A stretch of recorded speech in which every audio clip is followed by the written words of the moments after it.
poi voglio sentire le vostre voci. Pronti? Mi guardi e mi conosci, ti chini su di me, la carezza di un padre, un sorriso d'amore, la tua grazia che cresce in me. Sei tu che mi hai cercato, venendo fino a qui, dai confini del cielo alla porta del cuore, hai atteso il mio sì e correrò da te alla verità, non per potenza, non per forza, ma per lo Spirito tuo, percorrerò con te questa vita e poi mi accoglierai fra le braccia del tuo amore.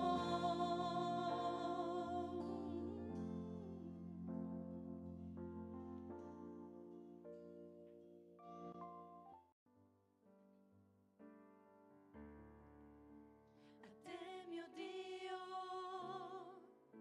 affido me stesso con ciò che sono per te, Signore. Il mondo mio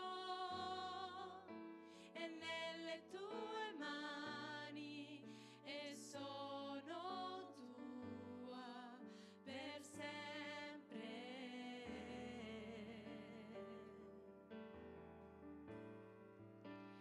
Io credo in te, Gesù, appartengo a te,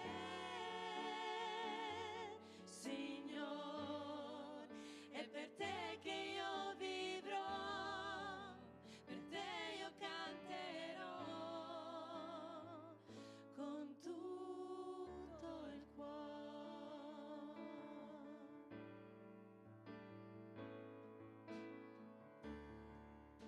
Ti seguirò ovunque tu andrai, con lacrime e gioia ho fede in te. Camminerò nelle tue vie, nelle promesse. Buongiorno a tutti. Buongiorno a chi è in sala, buongiorno a chi è a casa, buongiorno a Imma che ci porta la cosa essenziale, no? Il pane, il vino. Siamo anche riuniti per questo, direi soprattutto forse per questo, no? Per il sacrificio di Cristo, ma lo vedremo dopo questo. Iniziamo questo culto con questo versetto, dal Salmo 65, capitolo 1, versetto 13, e dice così: a te spetta la lode, o Dio che dimori in Sion. Forse il capitolo è sbagliato lì sullo schermo, ma ho programmato io in maniera sbagliata. A te spetta la lode, comunque dice, o Dio che dimori in Sion. Noi siamo riuniti per lodare il nostro Dio, che dimora in Sion, ma che dimora ovunque. E lo vogliamo lodare perché Lui è il Creatore, perché Lui è il Signore e perché Lui ci ha salvato, e ti loderò, Signore. Alleluia, Signore, alleluia per ciò che fai.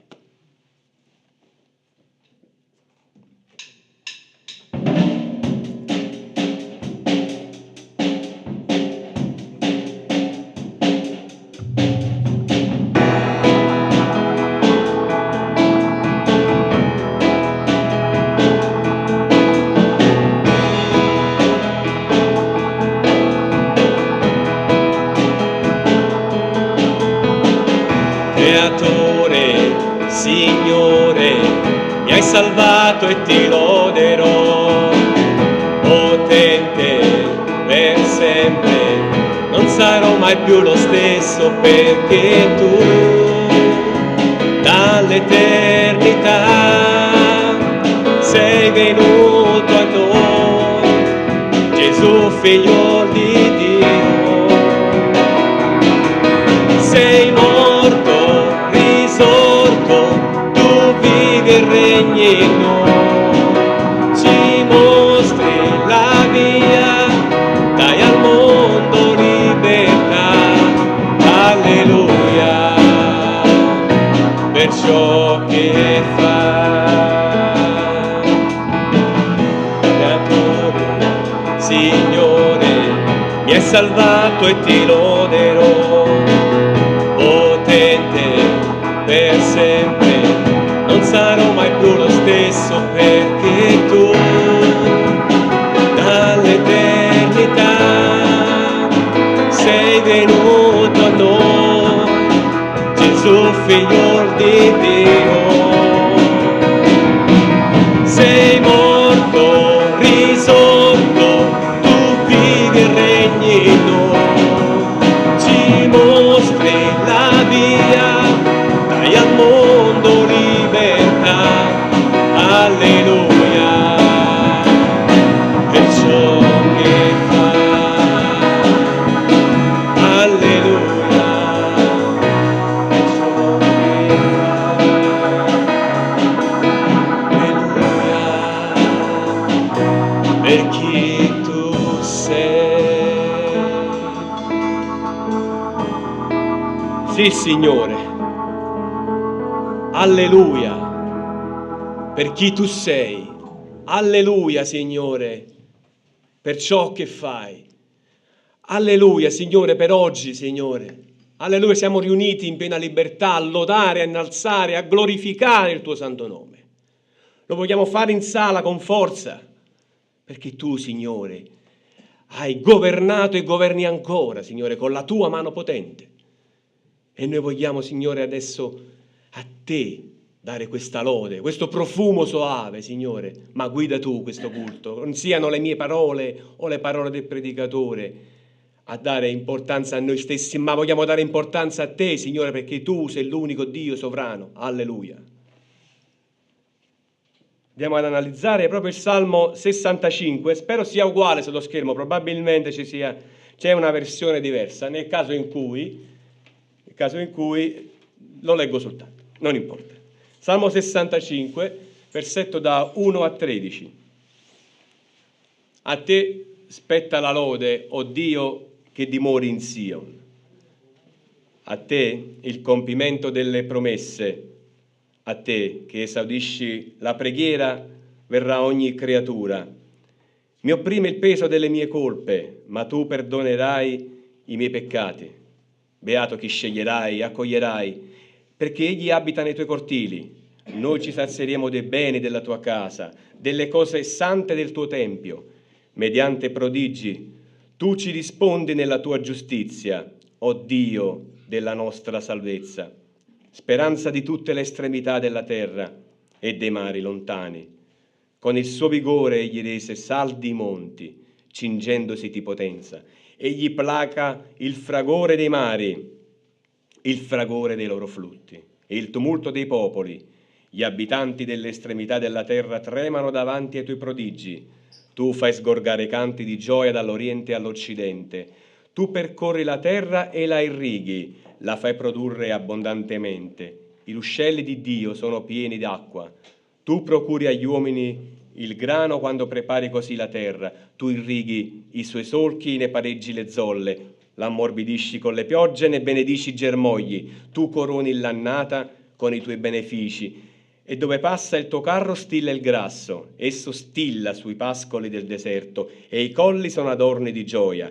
I pascoli si rivestono di greggi e le valli si coprono di frumento. Essi prorompono in grida di gioia e cantano. Amen. Perché lodare Dio oggi? Forse ti sarai fatto la domanda perché devo lodare il Signore. Per quale ragione per quale ragione devo tutti i giorni riconoscere con gratitudine la sua presenza, celebrare la sua persona, esaltare la sua opera? Quando vedo un motivo contingente, una risposta ad una preghiera, un esaudimento di un desiderio, allora sì, lodo Dio. Grazie per la guarigione, grazie per la promozione, ti lodo per questo dono, ti celebro per questo successo. Ma quando non succede niente di tutto questo e tutto sembra andare avanti in salita, cosa farai? Perché lodare Dio quando tutto è confuso, quando tutto è difficile, quando tutto va storto, quando non sembrano esserci degli orizzonti aperti davanti a noi, quando siamo stanchi, quando siamo abbattuti? Perché? Nei Salmi infatti troviamo lodi a Dio, che siano collegate a circostanze particolari, motivate da ragioni generali. In alcuni salmi la lode è messa in relazione a liberazioni ricevute, protezione di cui si è beneficiato, doni, benedizioni specifiche. Ti lodo Dio perché hai dato vittoria, mi hai dato vittoria sui nemici. Ti lodo perché ci hai salvato in quella situazione, eccetera. Ma quando possiamo capire? Anche la nostra lode è spesso legata ai fatti, circostanze, situazioni dettagliate e personali. Altri salmi danno parola alla lode a Dio anche quando non ci sono apparenti motivi individuali. Dio deve essere lodato, punto. Non c'è una motivazione, c'è pure la motivazione, ma Dio deve essere lodato, punto.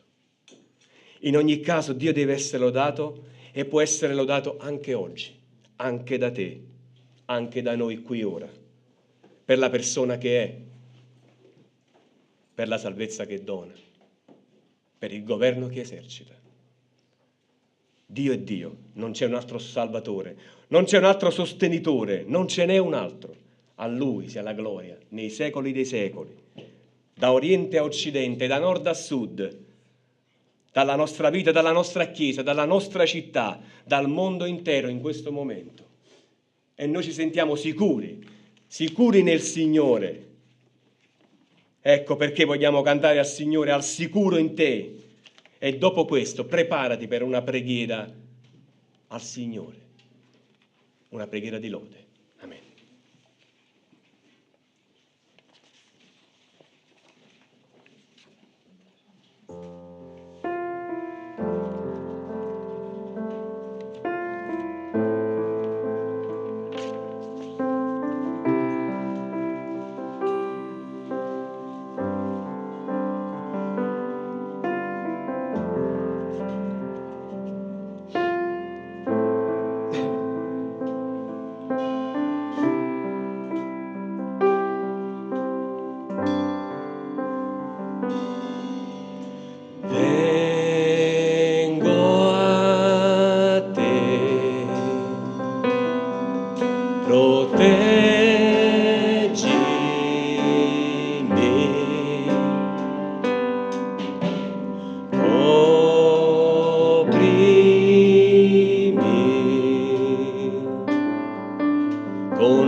quando la tempesta arriverà,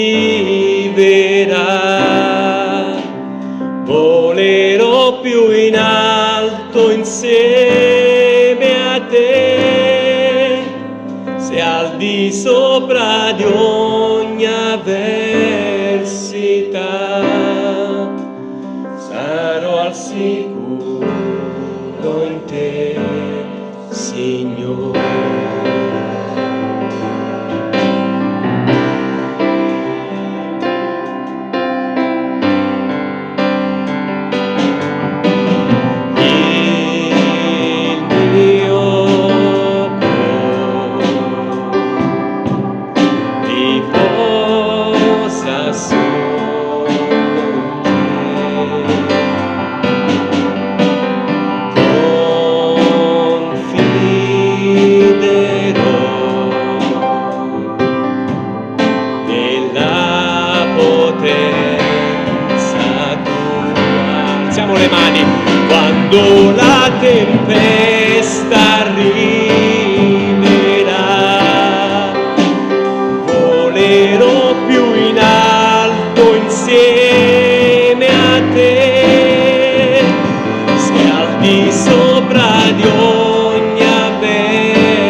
Signore nostro Dio, vogliamo ringraziarti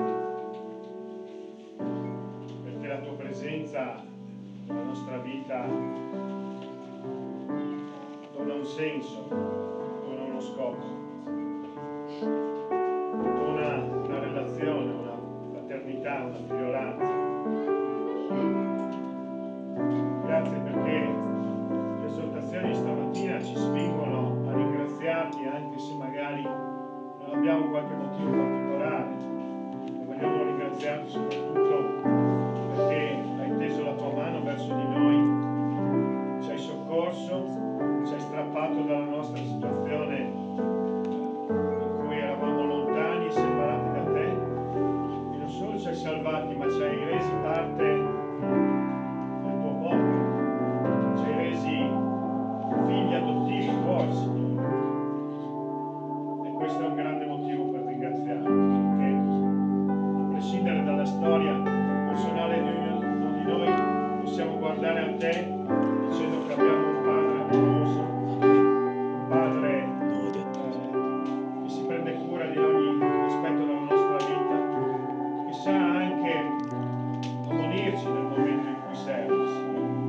Ti ringraziamo perché in te troviamo questa fraternità, questa certezza, questo punto di riferimento. Ti preghiamo e ti lodiamo nel nome di Gesù. Amen.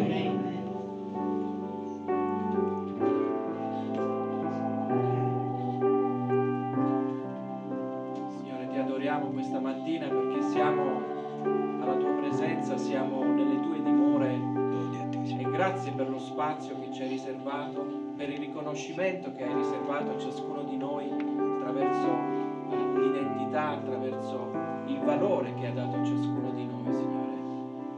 Nelle tue dimore troviamo la bellezza, la tua maestà, la tua santità. Nelle tue dimore troviamo anche il sacrificio, troviamo colui che è venuto a noi per riscattarci, Signore.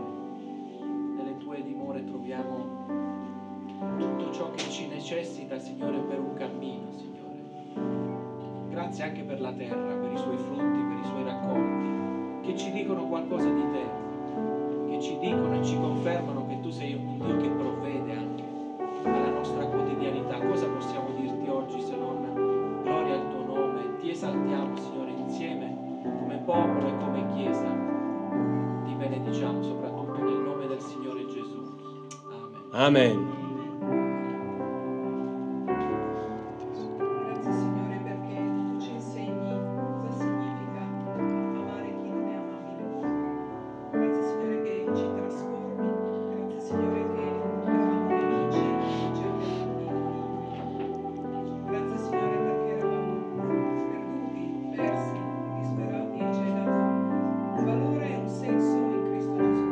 Signore, grazie che ci avvolgi, che non ci lasci mai soli anche quando non ne siamo del tutto consapevoli, Signore. Grazie che possiamo guardare dietro e riconoscere che tu c'eri, tu ci sei e che hai in mano il nostro domani, il nostro oggi.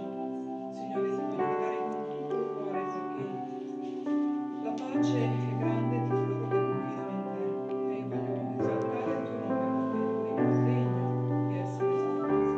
Ti ringrazio, ti lodo e ti benedico nel nome tuo santo. Amen. Amen.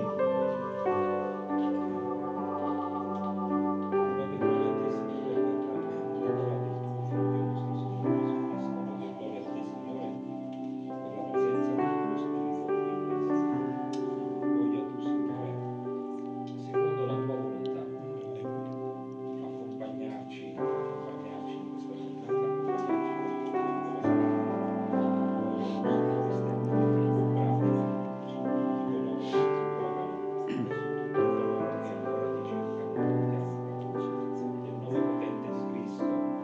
Amen.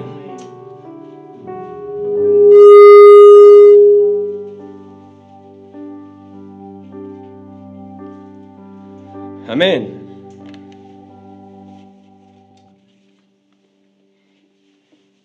Sappiamo che se dovesse succedere qualcosa nella nostra vita che ci addolora, che ci rende tristi, il Signore ci rialzerà.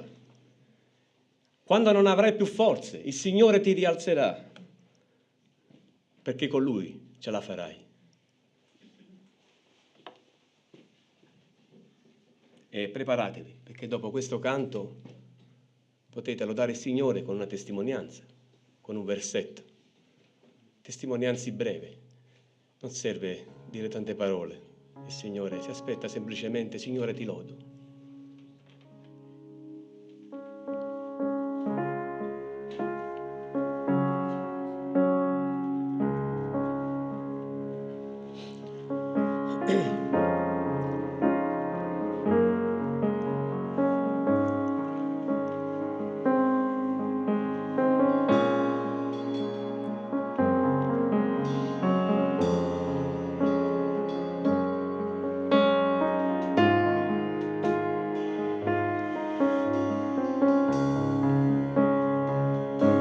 Se dentro me ho perso la speranza e sento che certezze più non ho, non temerò, ma aspetterò in silenzio, perché io so che sei vicino a me. Mi rialzerai se non avrò più forze, mi rialzerai, con te ce la farò. Sarai con me nel buio della notte, mi rialzerai, mio Dio, con te sarò. Mi rialzerai se non avrò più forze, mi rialzerai, con te ce la farò. Sarai con me nel buio della notte, mi rialzerai, mio Dio, con te sarò. Mi rialzerai, mio Dio, con te sarò.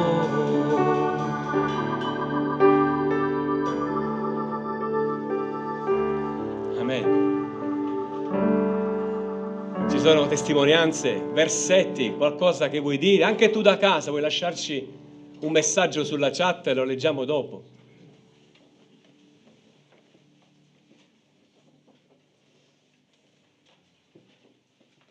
Se non ci sono versetti, cose accadute, Claudia, vedo che sta cercando un versetto da leggere per noi.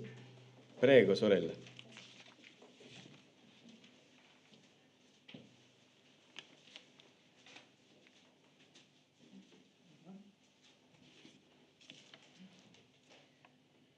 Volevo leggere da Colossesi il capitolo 1, il versetto, comincio dal 13. Dio ci ha liberati dal potere delle tenebre e ci ha trasportati nel regno del suo amato Figlio. In Lui abbiamo la redenzione, il perdono dei peccati. Egli è l'immagine di Dio invisibile, primogenito di ogni creatura, affinché in Lui sono state create tutte le cose che sono nei cieli e sulla terra, le visibili e le invisibili, troni, signorie, principati, potenze.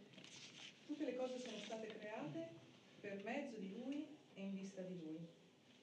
Voglio ringraziare quando il Signore ci mette nel cuore di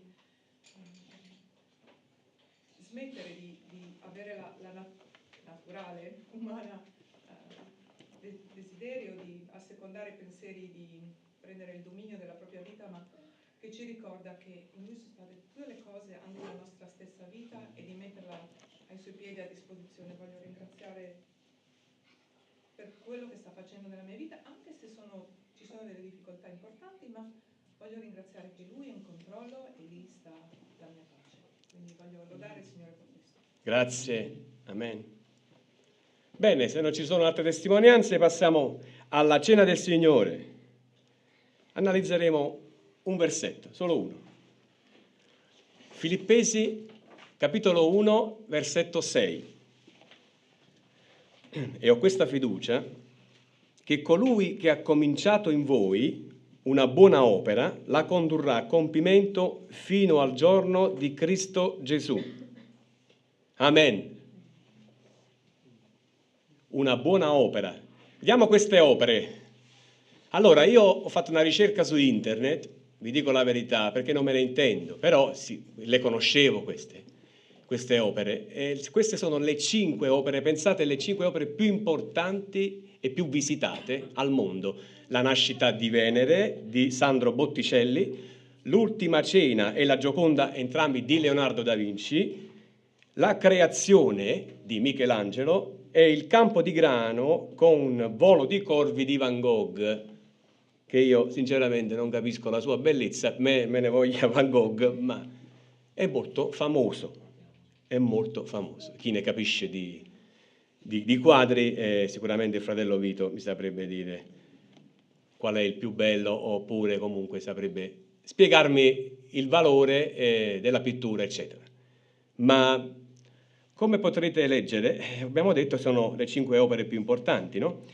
Il creatore però ha manifestato le sue, diciamo, perfezioni invisibili, no?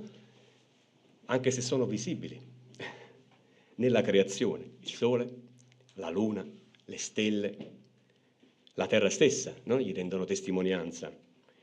In un certo senso viviamo in un universo che può essere definito il grande museo di Dio, in cui ogni opera mette in risalto che cosa? Le virtù uniche del grande artista che le ha create. E vi assicuro che è il più visitato al mondo. La sua opera è la più visitata al mondo. La straordinaria però opera di questo artista sta nel fatto che lui è vivente, che continua a produrre capolavori, e il capolavoro più grande, la realizzazione più grande, sapete qual è? L'uomo nuovo. Quest'opera eccezionale gli è costata moltissimo, perché sappiamo cosa è dovuto succedere. Ha preso suo figlio, si è incarnato, è morto per noi sulla croce, ha pagato il prezzo più alto per espiare i nostri peccati. Noi dobbiamo immaginare cosa ha fatto Cristo per noi. È inimmaginabile, perché noi non potevamo farlo. Ecco, se vuoi provare solo a immaginare, puoi soltanto che impazzire, perché noi non potevamo fare nulla. Quest'opera è preziosa perché lo Spirito Santo produce nella vita di ogni credente quest'uomo nuovo in Cristo Gesù, che sarà completato fino al ritorno di Cristo Gesù. Quest'opera di Dio la vuole cominciare oggi nel tuo cuore.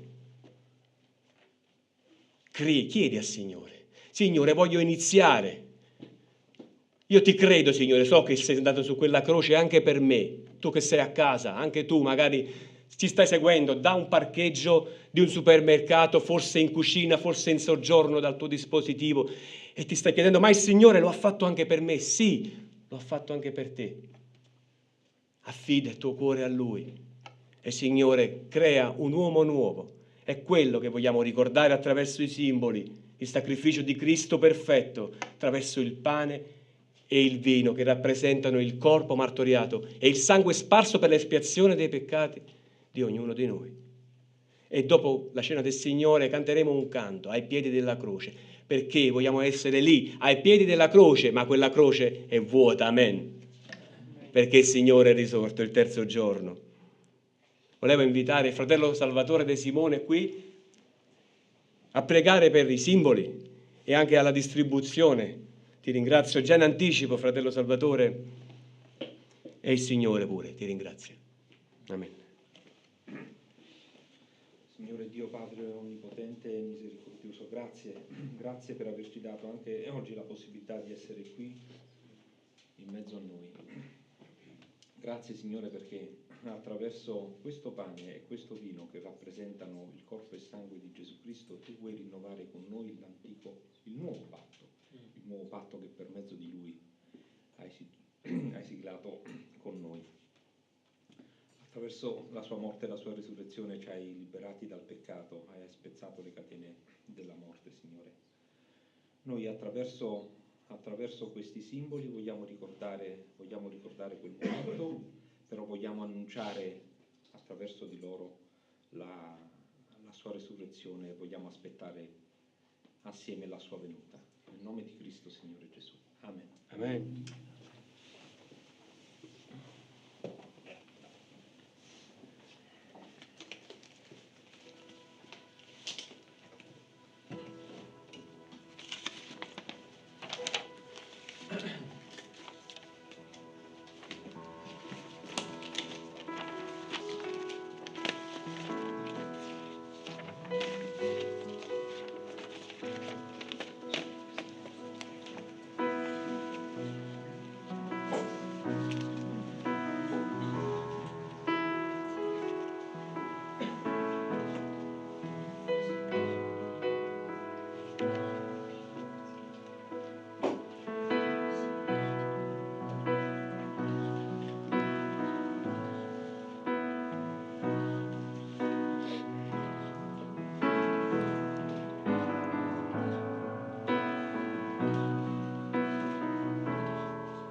Perché ogni volta che mangiate questo pane e bevete da questo calice, voi annunciate la morte del Signore finché Egli venga.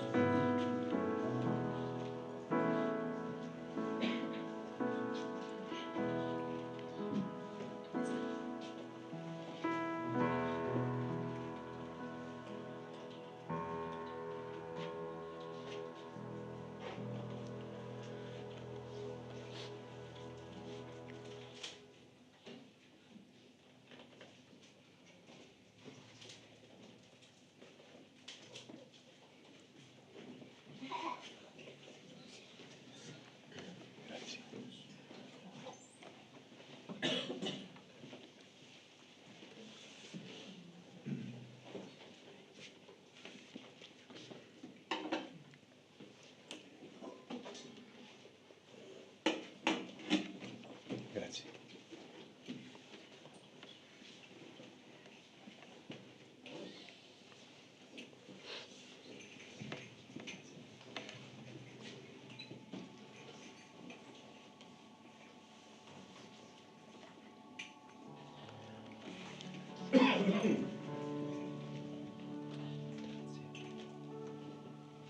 Sto canto dice: ai piedi della croce io starò, contemplando la grandezza del tuo amore e prostrandomi ai tuoi piedi adorerò, ricevendo la tua grazia nel mio cuore.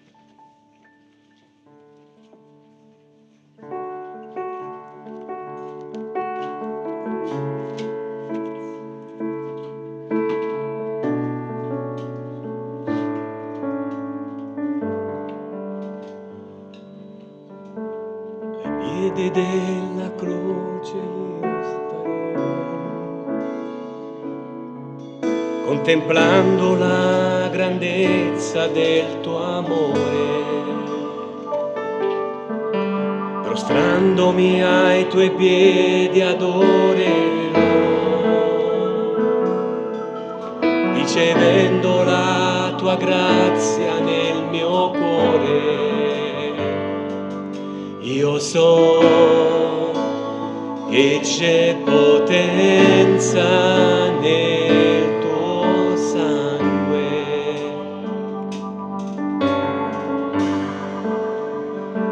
che in quel dì i miei peccati hai perdonato ed io dichiaro Gesù, nome al di sopra di ogni altro nome.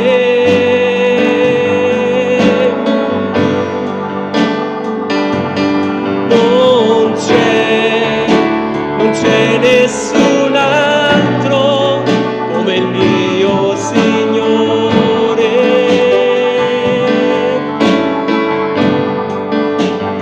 Morto per me al posto mio, risuscito il terzo giorno, alleluia, ritornerà, la sua chiesa ravvirà, saremo con lui per l'eternità. Di nuovo ai piedi della croce, ai piedi della croce io starò, contemplando la grandezza del tuo amore, mostrandomi ai tuoi piedi adorerò, ricevendo la tua grazia nel mio cuore. Io lo so che c'è potenza nel tuo sangue e tu lo sai che in quel dì i miei peccati hai perdonato ed io dichiaro Gesù, nome al di sopra di ogni altro nome.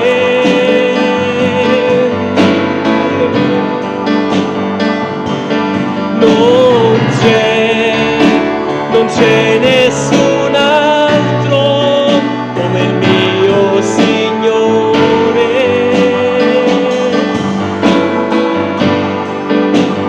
Morto per me al posto mio, risuscito il terzo giorno, alleluia, ritornerà, la sua chiesa ravvirà, saremo con lui per l'eternità. Di nuovo, morto per me, morto per me al posto mio, risuscito,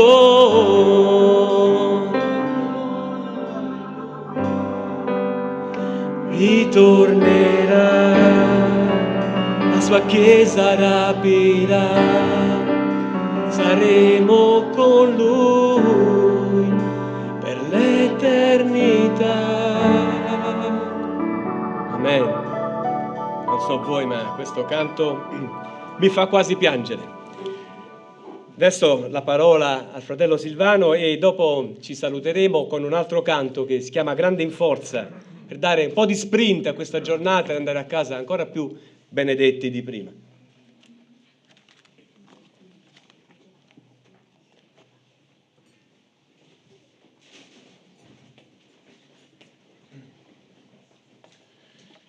No, credo che ci sia la scuola domenicale per i bimbi, quindi buon lavoro anche a voi, anche alla maestra.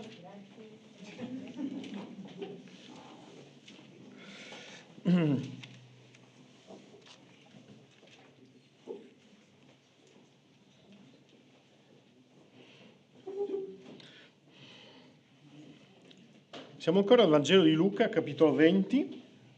Siamo verso la fine, anche se non arriveremo in fondo.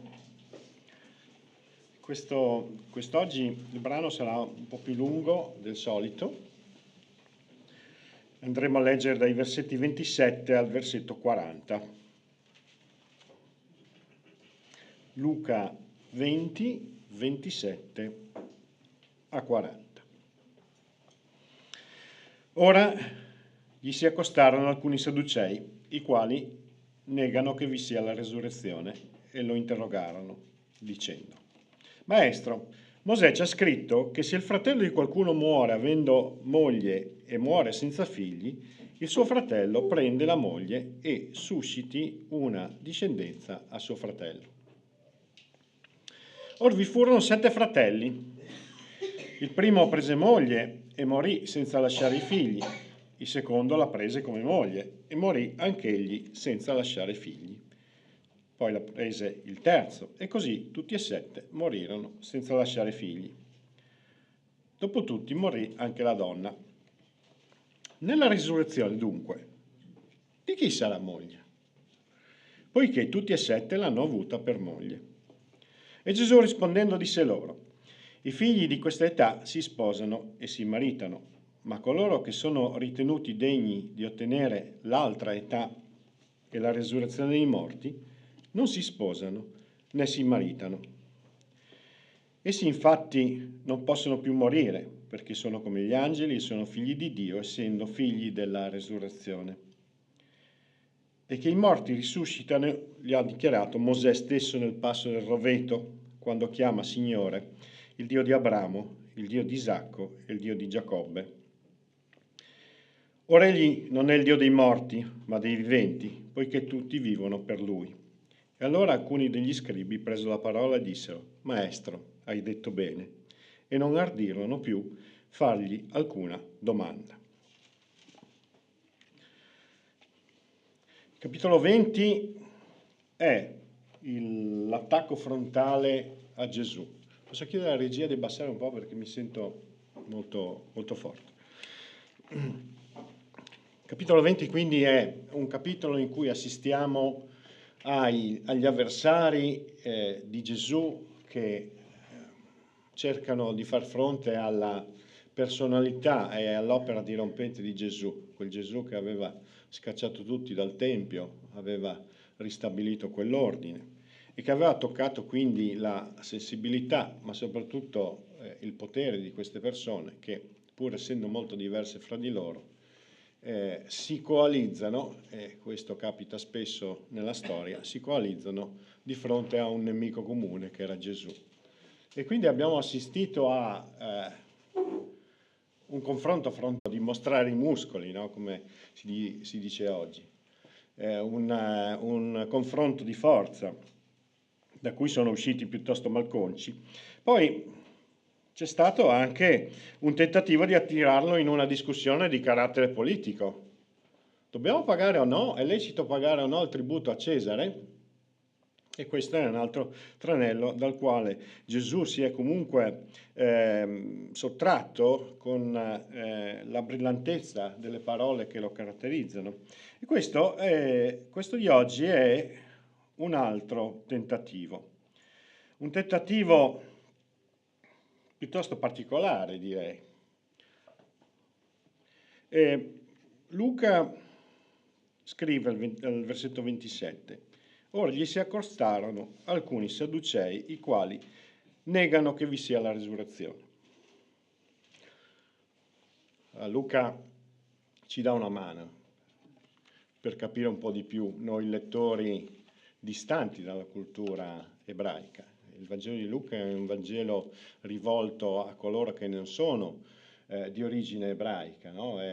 Quando dice sia il Vangelo di Luca che il libro degli Atti indirizzato a un determinato personaggio che non conosciamo, che si chiama Teofilo, che molti commentatori pensano sia in realtà una metafora di coloro che conoscono Dio, Teofilos, fratelli di Dio, comunque amanti di Dio, e quindi è rivolto a coloro che non avevano un'esperienza specifica o che stavano leggendo questo Vangelo come lo leggiamo oggi, con la distanza non solo del tempo ma anche della cultura. E Luca ci dice qualche cosa di importante riguardo soprattutto a quello che non credevano questi sadducei. Dice: essi negavano che vi sia la resurrezione. Allora mi sono chiesto chi sono questi sadducei, chi erano questi personaggi. I sadducei erano all'epoca l'elite religiosa del tempo, erano quelli che contavano perché erano aristocratici, anche se non erano la maggioranza, erano potenti, avevano una buona relazione con il governo romano. Erano personaggi molto aperti anche dal punto di vista culturale. La cultura ellenista era una cultura con cui avevano molta dimestichezza, con cui dialogavano, tant'è che alcuni pensano che la loro posizione teologica sia un po' contaminata da questo punto di vista esterno alla cultura ebraica. Essi erano quindi la leadership religiosa del tempo, tant'è che il sommo sacerdote era normalmente un sadduceo. Quindi erano in pochi, una minoranza, ma contavano molto. Erano aristocratici, avevano una visione un po' dottrinale, un po' particolare. Dice Luca, negavano la resurrezione, però non credevano in un altro sacco di cose. Per esempio non credevano nel giudizio dopo la morte. Uno muore, non si sa bene cosa succede perché poi non credevano nella resurrezione e non c'è un giudizio né nel bene né nel male. Noi oggi invece sappiamo che un giudizio ci sarà e non sarà un giudizio solo per coloro che non hanno creduto, ma è un giudizio che coinvolgerà anche coloro che hanno creduto, perché le nostre opere, dice Paolo, saranno vagliate come si vaglia le opere con il fuoco. Quindi loro non credevano nel fatto che ci fosse una sorta di attribuzione di responsabilità dopo la morte. E non credevano neanche agli angeli, quindi a una sfera spirituale. Infatti, proprio Luca scrive in Atti 23,8, siamo all'interno di un contesto di discussione fra Sadducei e Farisei, dice che infatti i Sadducei dicono che non vi è né resurrezione, né angelo, né spirito, mentre i Farisei affermano l'una e l'altra cosa. Quindi capiamo quanto distanti erano questi, che erano però nella coalizione che contrastava Gesù. Quindi in pratica erano persone molto concrete, che badavano alla vita di ogni giorno, fra l'altro in una posizione privilegiata, perché erano aristocratici, erano in una posizione di potere, di benessere, quindi badavano molto alla vita quotidiana, una vita sottoposta alla legge mosaica, perché loro credevano solamente nei primi 5 libri dell'Antico Testamento, quelli scritti da Mosè, e quindi si preoccupavano delle prescrizioni di Mosè e di poco altro, e mancavano completamente di una prospettiva rivolta al futuro dopo la morte, rivolta a un futuro e una sfera spirituale. E se mettiamo insieme queste cose, ci accorgiamo che, dimenticandoci la parola Sadducei, questo è un pensiero estremamente comune. Oggi tante persone vivono una vita preoccupata della quotidianità, ed è anche una cosa giusta, la vivono anche alla luce di alcuni principi buoni, principi legati alla giustizia, alla rettitudine, alla solidarietà, all'onestà, metteteci quello che volete, ma alla fine non pensano oltre a quello che è il limite della morte. E ci sono poche certezze nella vita, ma una sicura è la morte. E qualcuno diceva che ogni giorno che passa è un giorno che ci avvicina più a questo limite, che però ci sforziamo di tenere fuori dalla nostra vita. Non voglio dilungarmi in questo aspetto, perché la paura della morte è qualcosa che governa l'intera esistenza dell'uomo. E è anche questo che ci spinge a cercare Dio a un certo punto nella nostra vita, se vogliamo farlo. Comunque, chiudo la parentesi perché altrimenti andiamo fuori tema. Quindi ci troviamo in una situazione di persone che potremmo incontrare anche oggi. Questa dottrina, questo modo di pensare è qualcosa di comune, che non è molto distante. Non si chiamano Sadducei, si chiamano persone comuni, che hanno questo proprio senso magari della giustizia, ma non hanno il senso dell'eternità, o fanno finta di non avere il senso dell'eternità, perché il senso dell'eternità ci è stato dato nel momento in cui siamo stati creati. Bene, allora questi personaggi che non credono in un sacco di cose arrivano e fanno una domanda un po' strana. La rileggo, versetti da 28 a 33. Maestro, Mosè ci ha scritto che se il fratello di qualcuno muore avendo moglie e muore senza figli, suo fratello prende la moglie e suscita una discendenza a suo fratello. Or vi furono 7 fratelli, il primo prese moglie e morì senza lasciare figli, il secondo la prese come moglie e morì anch'egli senza lasciare figli, poi prese il terzo e così tutti e 7 morirono senza lasciare figli. Dopo tutti morì anche la donna. Nella resurrezione dunque chi sarà la moglie? Poiché tutti e 7 l'hanno avuta per moglie. Questa è la domanda. Al posto dei fratelli mi sarei un po' preoccupato. Il primo passa, il secondo comincia a esserci qualcosa di strano, il terzo dovrebbe essere preoccupato, il settimo, a mio avviso, era meglio che se ne andava. Evidentemente non avevano molto spirito critico e senso pratico. Questi qui che non credono alla resurrezione fanno una domanda sulla resurrezione. E quindi c'è già una contraddizione. E poi dobbiamo considerare questo fatto, come viene descritto, è un fatto talmente improbabile, talmente impossibile da realizzare, che è evidente che è costruito in maniera specifica per arrivare a un determinato obiettivo. È una storia paradossale che non ha nessuna credibilità. E non può rappresentare ovviamente una situazione reale, anche perché voglio dire, chi ha un po' di buon senso capisce che c'è qualcosa che non va in tutta questa vicenda. Tuttavia si richiamano a una prescrizione che si trova nell'Antico Testamento, nel libro del Deuteronomio, dove Dio lascia questo comandamento appunto che ha lo scopo di dare continuità alla discendenza di una famiglia. Quindi c'è una preoccupazione specifica. In realtà prendono questo comandamento, questo comando, lo esasperano nella situazione e lo buttano davanti a Gesù, cercando di stuzzicare la sua attenzione. In altre parole, ci sono tutte le premesse per una discussione inutile da un punto di vista pratico.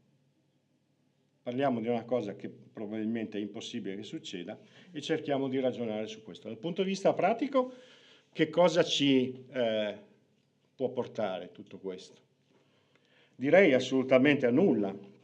Invece l'unica utilità che questa domanda ha è trovare un pretesto per discutere, un pretesto per un confronto.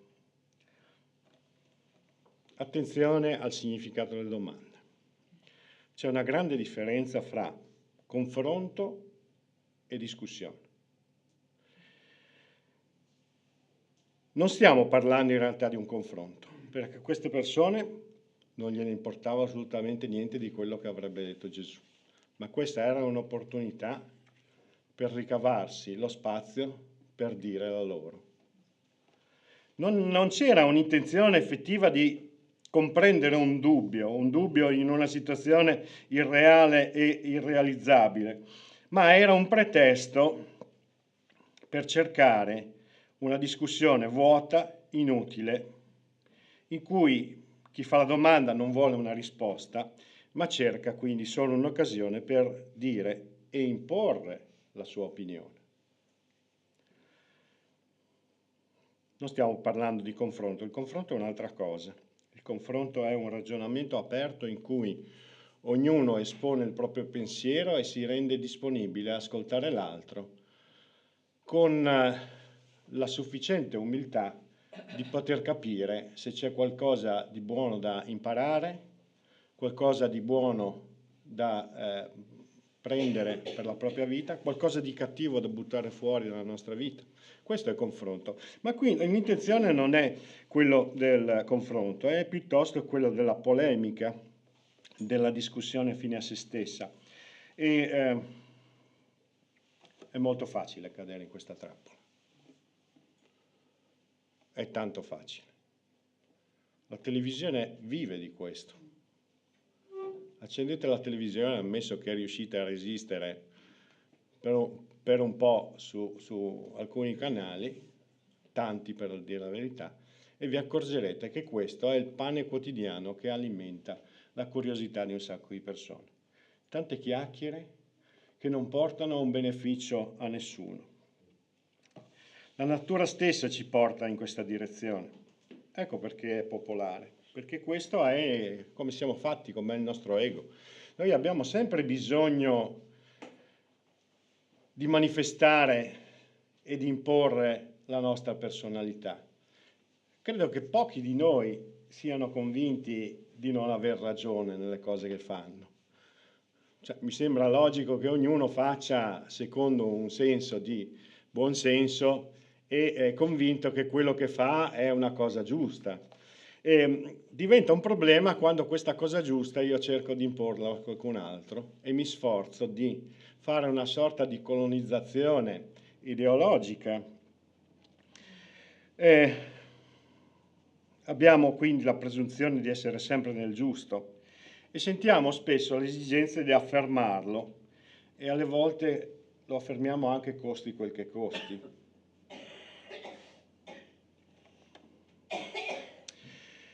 Devo dire che anche io personalmente mi sono ritrovato in questa situazione, in cui c'è stato un momento nella mia vita in cui sentivo importante affermare, convincere le persone che le mie ragioni, le mie idee, le mie posizioni, anche dal punto di vista dottrinale, erano giuste o più giuste rispetto a quelle degli altri. Quindi il confine fra il confronto, che è crescita, e la polemica, che è invece sterile, è molto sottile. Riusciamo a caderci e grazie a Dio si cambia, si cresce e si capisce che le energie, le nostre energie, il nostro tempo, che è molto prezioso, noi facciamo sempre a cazzotti con il nostro tempo, anche questo si consuma fra le nostre mani e quindi dovremmo avere la capacità e il buon senso di gestirlo al meglio. Quindi dovremmo capire che il nostro tempo può essere speso per cose molto più interessanti, molto più proficue, che non la sterile polemica. Ciò non toglie che comunque è importante avere le proprie convinzioni, perché altrimenti, se non abbiamo convinzioni, non abbiamo neanche una nostra identità, non abbiamo un nostro pensiero. Quindi ciò che è importante è che siamo aperti al confronto, cioè siamo disponibili a mettere anche in discussione alcune convinzioni. Io se guardo al mio passato riconosco che tante cose che pensavo anni fa non le penso più. Ovviamente stiamo parlando di cose che non sono fondamentali se parliamo nel contesto della fede. Non mettiamo in discussione quelli che sono i fondamenti della fede, ma per tutto il resto c'è sempre possibilità di mettersi in discussione, di cambiare idea. Infatti qualcuno dice che solo gli stupidi non cambiano mai idea. E quindi credo che nessuno di noi sia convinto di essere sciocco. E allora mettersi in discussione ha un gran valore. E soprattutto il confronto è qualcosa che anche nella scrittura tenuto in gran conto. Vi leggo brevemente ciò che ci scrive Pietro nella sua prima epistola, al capitolo 3, versetti 14 e 15. Ma anche se doveste soffrire per la giustizia, beati voi. Ora non abbiate di loro alcun timore e non vi turbate. Anzi, santificate il Signore Dio nei vostri cuori e siate sempre pronti a rispondere a vostra difesa a chiunque vi domandi spiegazione della speranza che è in voi con mansuetudine e timore. Pietro ci sta dicendo che non dobbiamo temere, anzi dobbiamo santificare il Signore Dio nel nostro cuore. Quindi questo vuol dire che la nostra relazione con Dio deve essere una relazione solida, personale, intima. E non abbiamo bisogno di andare con la frusta e con la pistola a convincere qualcuno di questo. Tanto dice Pietro, qualcuno prima o poi, soprattutto quelli che non vi amano, vi verranno a chiedere di questa cosa. E allora voi dovete essere pronti a rispondere, dice, con della speranza che è in voi, con mansuetudine. Un'altra versione più recente della riveduta dice dolcezza, e timore, che invece viene indicato come rispetto. La Chiesa nei secoli è spesso caduta in questa trappola della polemica, della discussione sterile. E lo è da quando è stata inventata e lo è ancora oggi. E quindi abbiamo assistito e assistiamo ancora oggi a una Chiesa che è concentrata a guardarsi l'ombelico, per quelli che riescono a guardarselo, e perde di vista ciò che sta intorno.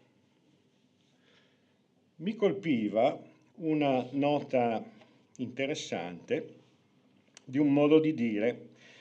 Avete mai sentito dire che quando uno parla un po' senza senso sta parlando del sesso degli angeli? Vi è mai capitato di sentire questa frase? Beh, sapete da dove viene fuori? Viene fuori da un concilio di Costantinopoli in cui teologi, mentre Maometto II stava per espugnare Costantinopoli e far cadere l'impero romano d'Oriente, stavano discutendo circa il sesso degli angeli. Allora, questi erano molto più preoccupati di discutere di cose inutili, ammesso che gli angeli abbiano un sesso,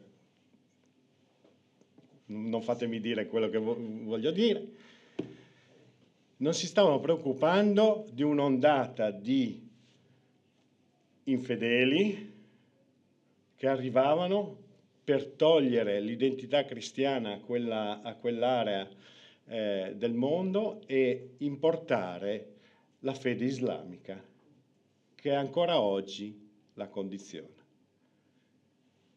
Forse questi teologi hanno perso di vista le cose importanti. Stiamo attenti anche noi a non perdere di vista le cose importanti. Così. Chiudo questa lunghissima ma doverosa introduzione per andare al punto, perché dopo questa domanda assurda, che era una domanda pretestuosa e che aveva lo scopo di scatenare una polemica, Gesù risponde. Dato che Gesù è uno che la sa lunga, pur avendo capito che questa era una discussione che non avrebbe portato da nessuna parte, una risposta la dà.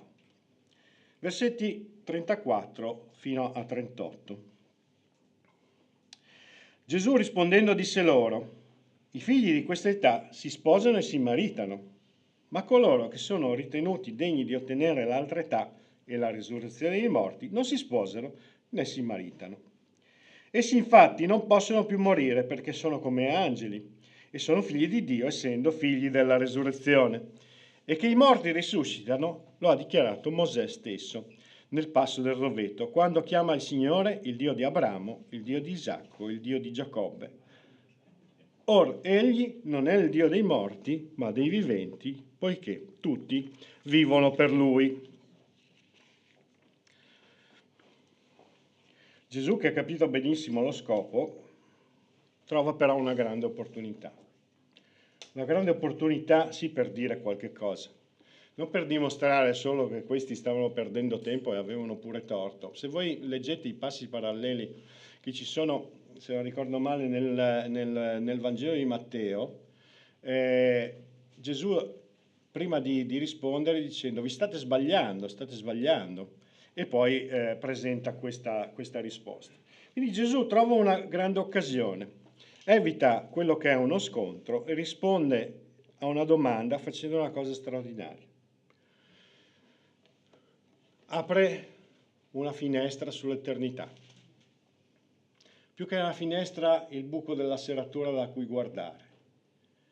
Perché è straordinario pensare una cosa, che devo dire un po' mi spaventa, ma in un altro senso mi attrae. No? Noi tutti che crediamo in Cristo crediamo nell'eternità, l'abbiamo celebrato attraverso la cena del Signore, che questo è il segno della redenzione che il Signore ci accorda e che ci apre la salvezza, che ci rende accesso alla salvezza e all'eternità, alla presenza di Dio.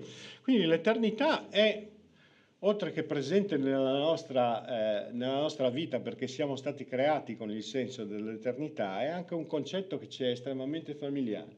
Ma in realtà dell'eternità cosa sappiamo?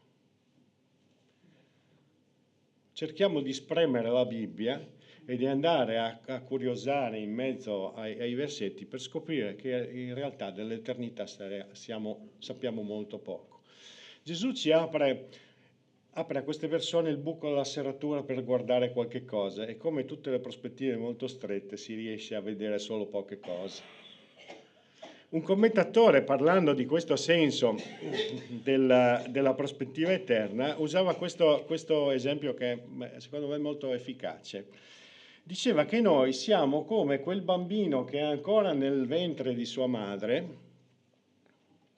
e che ascolta quello che succede fuori, riconosce i rumori, riconosce la voce di sua madre, in alcune situazioni vede la luce, vede il buio, sente i rumori e quindi vede la prospettiva della nascita capendo queste poche cose.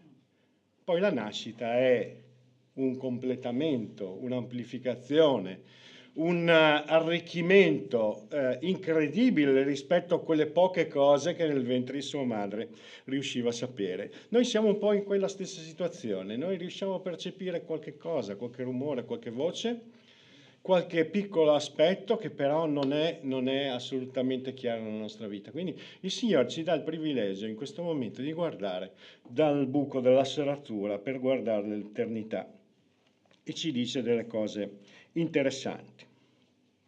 Innanzitutto ci dice che c'è un'età presente, ma c'è un'età futura. Questi personaggi che non credevano alla risurrezione o a quello che succedeva dopo la morte, trovano già la prima obiezione. Gesù comincia la sua argomentazione indicando che l'età presente ha caratteristiche diverse da quella che sarà l'età futura. E quindi comincia a smontare una di quelle convinzioni che avevano i Sadducei, che non c'è niente oltre questa vita. Dice Gesù: i figli di questa età si sposano e si maritano, ma coloro che sono ritenuti di ottenere l'altra età e la risurrezione dei morti non si sposano né si maritano. C'è un futuro che conosciamo solo in parte, che conosciamo attraverso quei piccoli indizi che ci vengono lasciati, ma c'è un futuro. E quindi non dobbiamo disperare di questo. Il Signore Gesù ci assicura che non finisce tutto qui. C'è un'altra età diversa, con altri aspetti, che poi cerca anche di spiegare. Ma prima di tutto fissa anche un altro concetto. L'età futura è per coloro che sono degni. Quando dice coloro, versetto 35, coloro che sono ritenuti degni di ottenere l'altra età e la risurrezione dei morti non si sposano né si maritano. Questa eternità non è per tutti. Ed è un tema dolce e amaro, perché se noi abbiamo la fede che ci rende degni, perché di questo stiamo parlando, la grazia di Dio che ci rende degni di essere partecipi di questa eternità non è per tutti. E quindi dal nostro punto di vista possiamo sentirci privilegiati, ma se guardiamo a fianco a noi, nelle relazioni che abbiamo, anche nella nostra stessa famiglia, ci accorgiamo che questo è un solco incolmabile che si pone fra noi e loro. Coloro che sono ritenuti degni di ottenere l'età sono coloro che hanno ricevuto la grazia di Dio, hanno accettato la grazia di Dio, per meglio dire, perché la grazia di Dio è per ognuno, sta a noi accettarla o meno. Quindi la dignità che il Signore ci vuole assegnare è una scelta che dipende solamente da noi. Non c'è un limite se non quello di affidarsi alla grazia di Dio.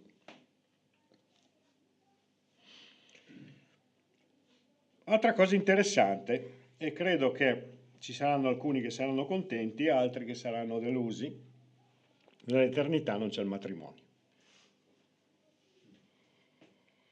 Coloro, versetto 35, coloro che sono ritenuti degni di ottenere l'altra età e la risurrezione dei morti non si sposano né si maritano.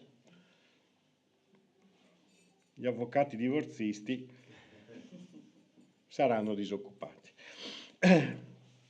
E anche quelli che celebrano i matrimoni. Essi infatti non possono più morire perché sono come gli angeli, sono figli di Dio, essendo figli della risurrezione. Quindi nell'età a venire non ci sarà più il matrimonio. E come mai non c'è più il matrimonio?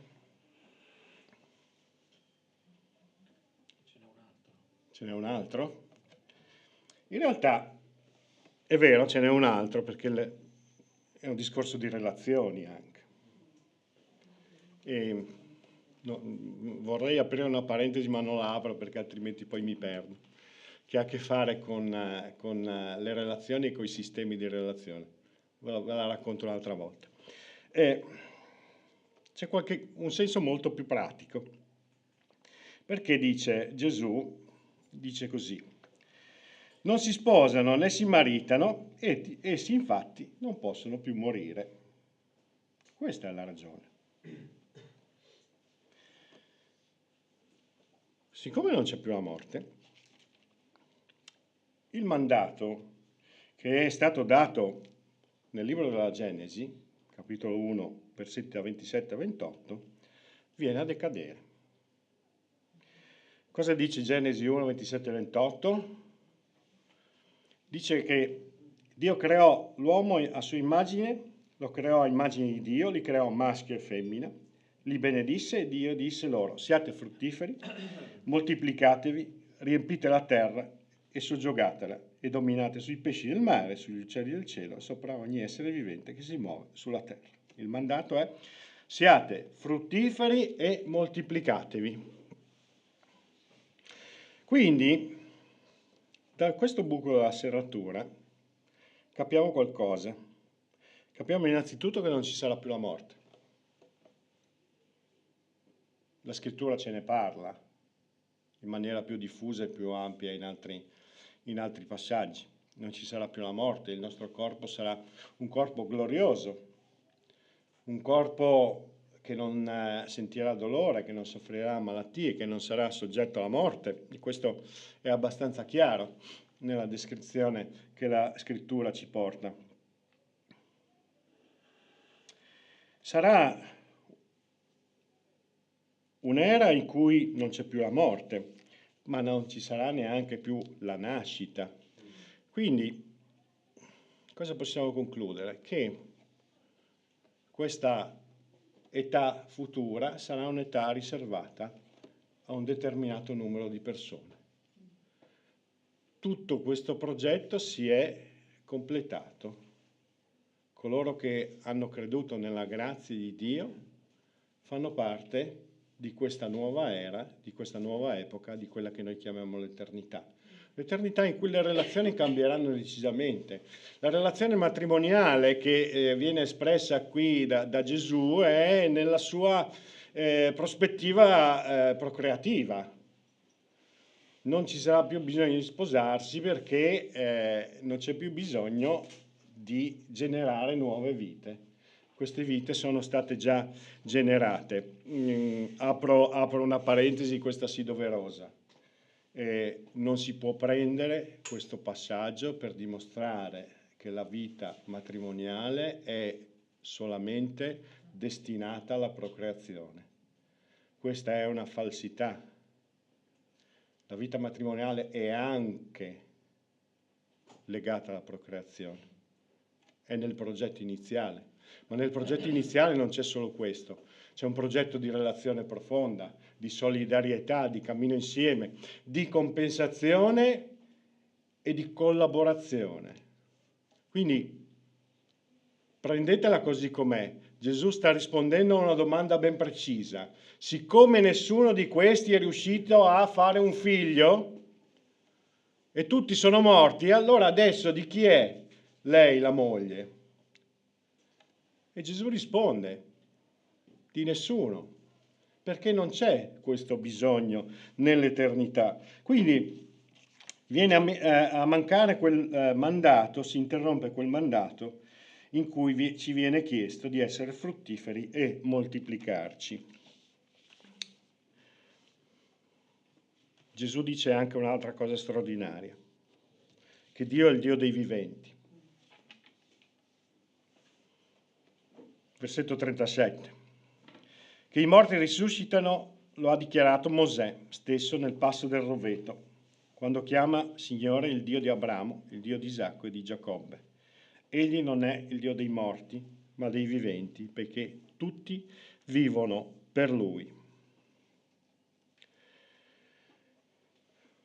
Gesù prende come riferimento un passaggio molto particolare per dimostrare la risurrezione dei morti. In realtà nell'Antico Testamento ce ne sono diversi. Nel Nuovo Testamento ovviamente questi insegnamenti vengono sviluppati e trattati con maggiore dettaglio.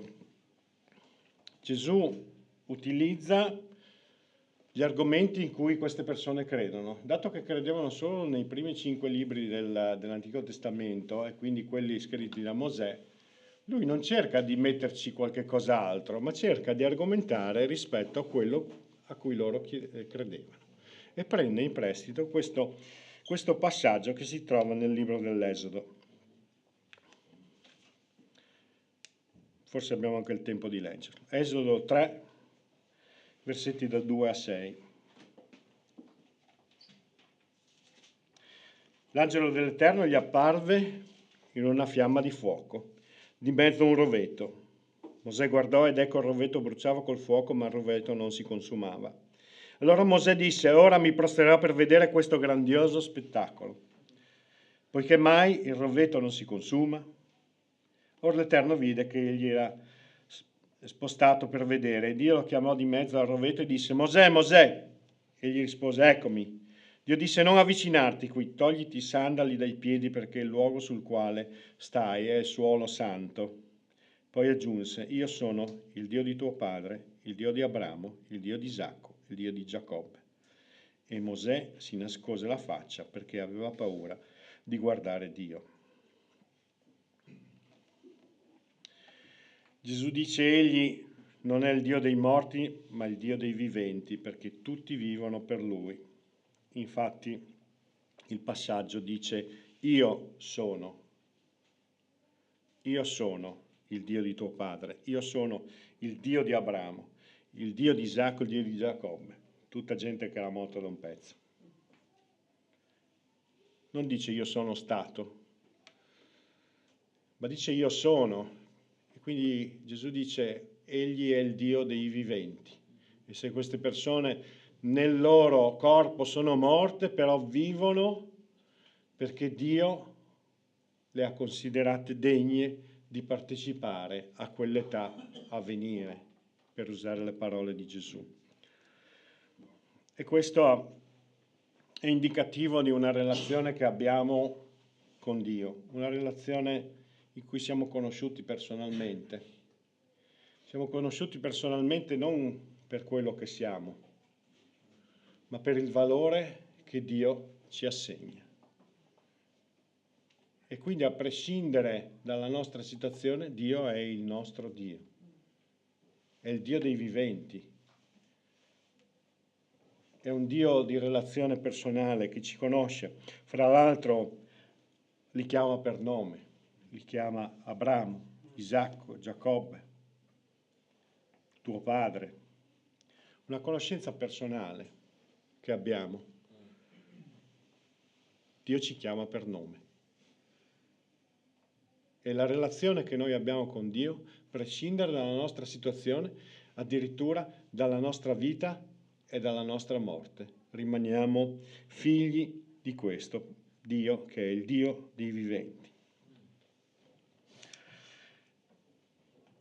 E al versetto 39 andiamo alla conclusione. Allora alcuni degli scribi presero la parola e dissero: Maestro, hai detto bene. Allora, gli scribi erano il partito contrario ai Sadducei.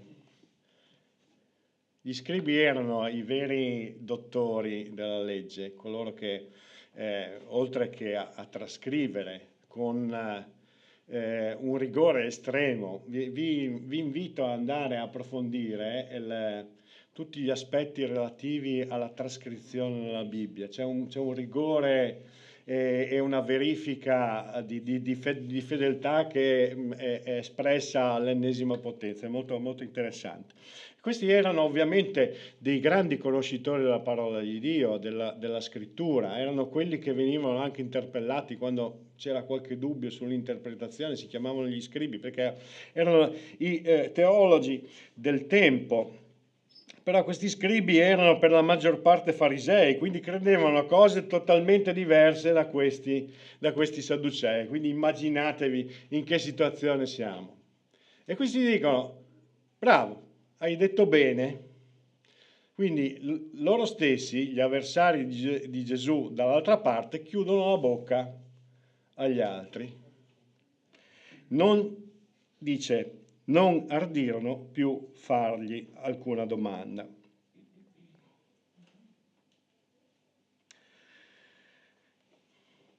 Gli scribi quindi sono quegli esperti che sapevano un sacco di cose. Però di fronte all'autorità di Gesù, all'autorevolezza di Gesù, devono chiudere la bocca. Quello che Gesù ha potuto dire toglie ogni possibilità di replica, di domanda, di contestazione. Gesù nel suo parlare stupisce, suscita ammirazione. Maestro, hai detto bene, dicono. Ma soprattutto chiude la bocca ai suoi detrattori.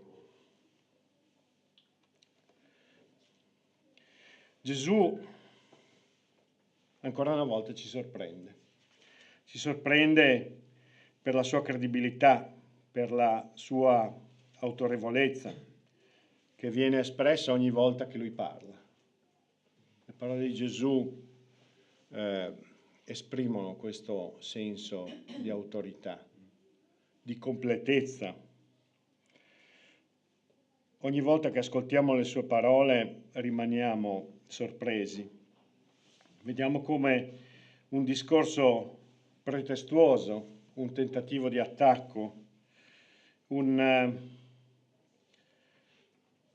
discussione vuota, malevola, non degenera nella polemica e nell'inutile dibattere, ma invece diventa un'occasione di speranza. Forse queste persone che hanno ascoltato non avranno capito molto, ma questo ci ha lasciato oggi, noi lettori e anche a coloro che erano presenti, la possibilità di conoscere qualcosa di più del nostro Dio. Conoscere il fatto che noi siamo creati con l'idea dell'eternità e il Signore vuole donarci un'eternità diversa da quella che conosciamo, ma un'eternità di gran lunga più sorprendente di quello che noi possiamo immaginare.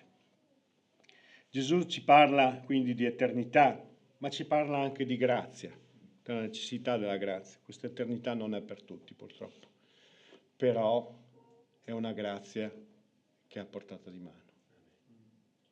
È una grazia che ci chiede solo di essere accettata, non dobbiamo fare nient'altro. Gesù ci parla di una relazione personale, dice io sono il tuo Dio, non è il nostro Dio, è il tuo Dio, perché Egli ci chiama per nome, Isacco, Giacobbe, Salvatore, Riccardo, Paolo, Cristian, Claudia, Rosa. È un Dio personale, il nostro Dio. E queste parole ci lasciano a bocca aperta. E noi quindi ci meravigliamo delle parole di Gesù. Ma la sfida che ci lanciamo oggi, pensando a come è nato questo fatto, in cui qualcuno vuole andare a imporre le proprie parole, a convincere o a cercare lo scontro con qualcun altro. E Gesù invece risponde con parole che meravigliano. Allora mi sono chiesto, e questa è la sfida che ci lanciamo, riusciamo o riusciremo con le nostre parole a meravigliare le persone? Che Dio ci benedica.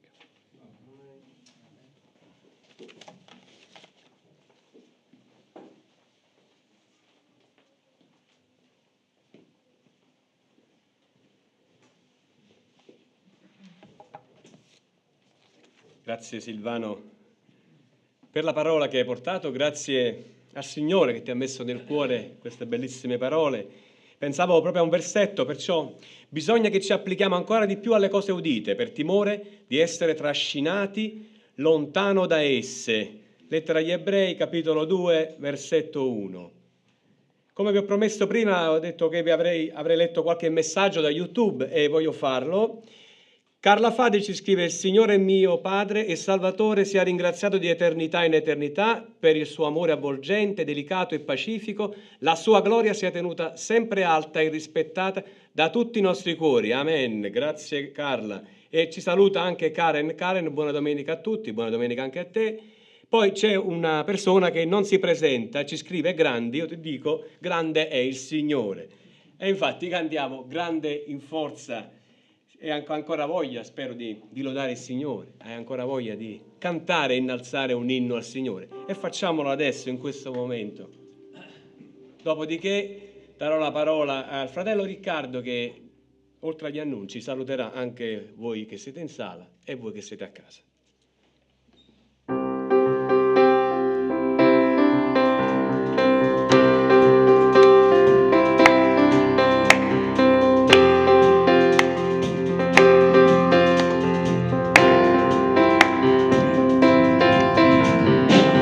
Lodino gli angeli, lodi il cielo, ogni creatura celeste lassù, tutto lodi Dio. Lodino gli astri lucenti del cielo, lodino i mari e la terra qua giù, tutto lodi Dio. Grande in forza, grande in gloria, grande in grazia, Re del cielo, in battaglia, di prodigi, grande in Sion, e della terra il Re. Lodino gli angeli, lodi il cielo, ogni creatura celeste lassù, tutto lodi Dio. Lodino gli astri lucenti del cielo, lodino i mari e la terra qua giù, tutto lodi Dio. Grande in forza, grande in gloria, grande in grazia, Re del cielo, in battaglia, in prodigi, grande in Sion, e della terra il Re. Amen. E della terra il Re. Grazie a tutti. Fratello Riccardo.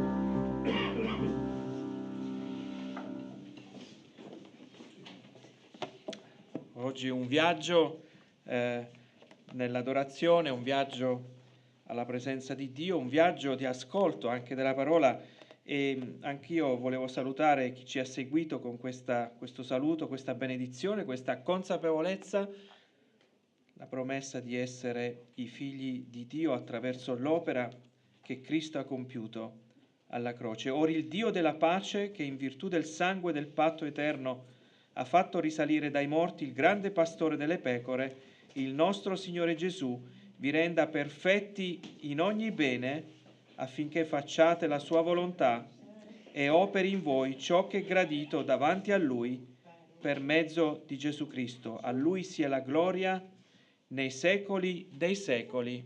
Amen. Buona domenica a tutti, ai presenti, a coloro che ci hanno seguito dal web, a Karen, a Carla e a tutti quelli che hanno voluto interagire con noi. Dio vi benedica.